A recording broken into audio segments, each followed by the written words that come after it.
एबारनि इलेक्शननि उनाव दिसपुरनिफ्राय बिटिसिखौ जोंसो कन्ट्रल खालामगोन नियन्त्रण खालामगोन एबार दिसपुरनिफ्रायसो बिटिसिखौ कन्ट्रल खालामगोननो बे लाथिख' फिथाइखौ लानानै बिथांमोना दिसपुरनिफ्राय जोंनि बे बिटिसि काउन्सिलखौ कन्ट्रल खालामनो हागोन जानो हाया जोंनि मदद नङाबा थाखा गरसेबो मोननाय नङा बिपिएफआ दाबो गैया बिपिएफनाव थाखा गैया दाबो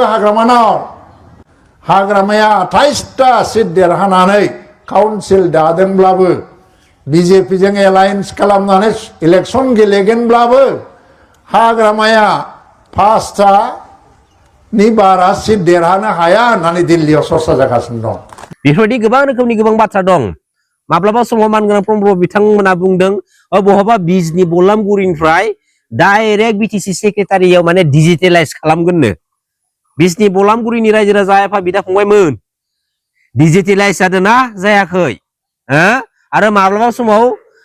मानगोनां रनजित बसुमतारी बिथाङा बुङो जे बे बाराव बिपिएफआ देरहायोब्ला बिटिसिनि दानि चिफ मानगोनां हाग्रामा महिलारि सार्टनि गारिनि सिगाङाव बारसोमना थैगोननो आरो गोबां रोखोमनि बाथ्रा नङा होमबा मानगोनां प्रमद बिथांनि बाथ्राखौलाय माथो बुंनो दा दिनै साफ्रोमबो पलिटिकेल लिडार्सफोरा गावबा गावनि पलिटिकेल पार्टिखौ स्टेन्ड खालामनो थाखाय पलिटिकेलि गोबां रोखोमनि गोबां बाथ्रा बुङो नाथाय खमसे खम बै बाथ्राफोरनिफ्राय 60% 50% 70 80 90% एसे साक्सेस जाबा रायजो राजाफ्राबो एसे मोजां मोनोब्रा जाय रायजो राजाफोरा जायखौ सापर्ट खालामो बै सापर्ट खालामग्रा लिडारफोरनि बुंनाय खोथाफोरा 50% 60% 70 80 90% जुदि जाफुङोब्लाबो बै सापर्ट खालामग्रा रायजो राजाफ्रा एसे गोजोननाय मोनो मोजां मोनो नाथाय दिनै जेरैबायदि खोथा होनो दिनै 1% बो जाफुङा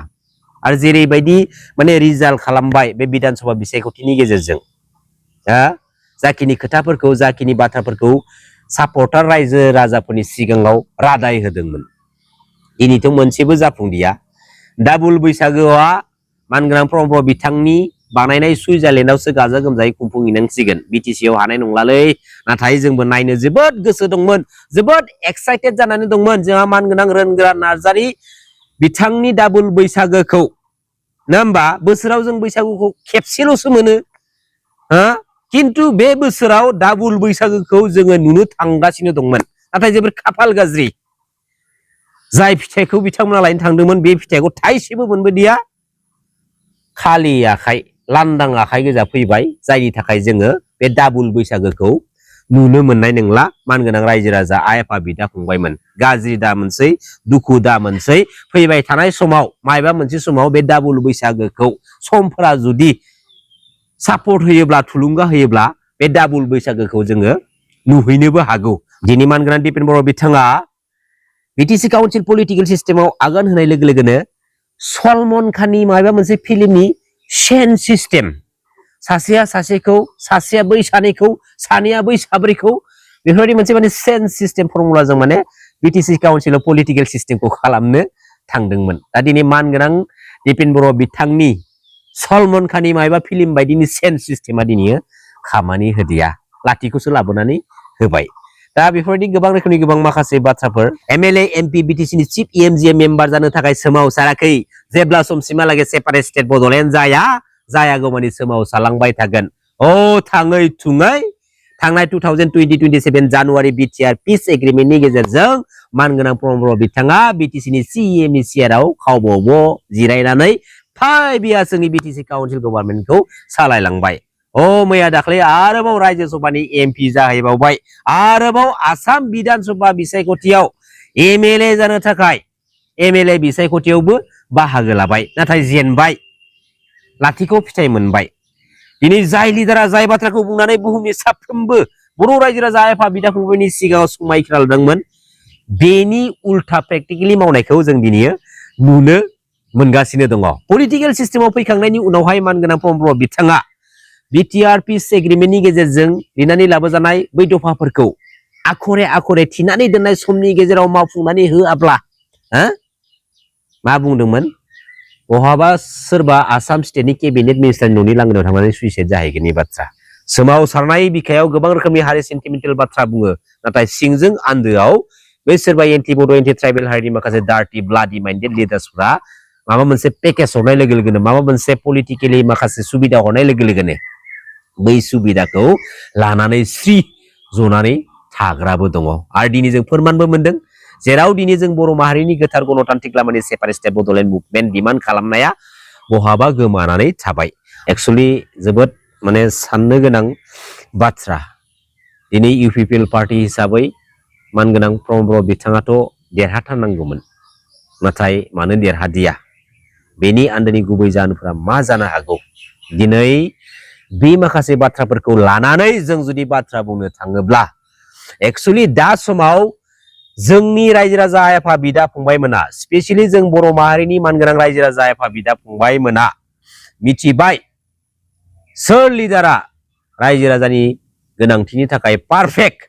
सोर लिडारा माइरं गरसेब्लाबो रायजो राजानि थाखाय गनायथाव बै लिडारखौ सायख'नो दिनै मानगोनां रायजो राजा आफा बिदा फंबायमोना दिनै रोंबाय आरो दिनै बे थासारियाव थानो गोनां जानानै फैदों खारन बर'निनो माखासे लिडार्स दैदेनगिरिफ्रा गावनि बर' रायजो राजा आफा बिदा फंबायमोनखौनो गावनि भट बेंकनि थाखाय मिसइउज खालामग्राबो दङ आरो बेनि खिथेर होखारनो थाखाय बर' रायजो राजा आफा बिदा फंबायमोना जानो हागौ गावबा गावनि बेसेन गोसा भटखौ सासे थि सैथो मोनसे जायगायाव थुनानै दिनै थुलुंगा होदों दा दिनै जाय लिडार्सफोरनि पलिटिकेल मेथामेटिक्स फर्मुलाफोरानो जुदि गोरोन्थिब्ला बे गोरोन्थि मेथामेटिक्स फर्मुलानि गेजेरजों गावसोरखौ सापर्ट खालामग्रा बै इउथ्स बा पलिटिकेल प्लेटफर्माव जाखिनि माने सापर्टार्सफोर दङ बैसोरनि मेथामेटिक्स पलिटिकेल फर्मुलाफोराबो गाज्रि जाखागोन नङा होमबा सैथोआ सैथोआनो सिदा बाथ्राखा मानगोनां हाग्रामा महिलारि सारा रावखौबो माइगाब जुजाय खालामा आमखाया आमखा पार्टिनि आमखाया आमखा पार्टिनि बियो गोरिब बियो धोनि बेफोरबायदि रावखौबो उजन फारागथि खालामनानै रावखौ माइगाब जुजाय खालामा मानसि नालाय मानसि रोखोमै साफ्रोमखौबो बेबहार खालामो आरो सैथोआ बेबो जे मानगोनां हाग्रामा महिलारि सारनि उन सिगां आगसि आगदा थाफाग्रा सानैसो दङ जायफोर सुबुंफोरानोखि रायजो राजाफोरजों माबोरैहाय बाथ्रा बुंनांगौ बै थांनाय रायजो राजाफोरखौ माबोरैहाय रायदावनानै हरनांगौ बेफोरबायदि माखासे आदब खायदा बा बाथ्रानि माखासे फावफोरखौ बिथांमोना रोङा गियान गैया जायनि थाखाय SABPF हिसाबै माखासे समाव जोङो ससियेल मिडियानि गेजेरजों बा खुगा खुगा जोङो सोंखारिलायनाय रायलायखुमालायनाय बा रायलायनाय जोङो दिनै खोनानो मोनो नाथाय बे नङा जे सोरबाया बेफोरबायदि बाथ्रा बुंदों बे सैथो बेबो नङा बै बुंनाय बाथ्रानि आन्दोआव नंगौ नङा जों बेखौ एक्चुअली गावबा गावनो हमदांनो नाजानांगौ गोजोन्थों खुलुमबाय जय बर' हारिनि जय बर' बिमानि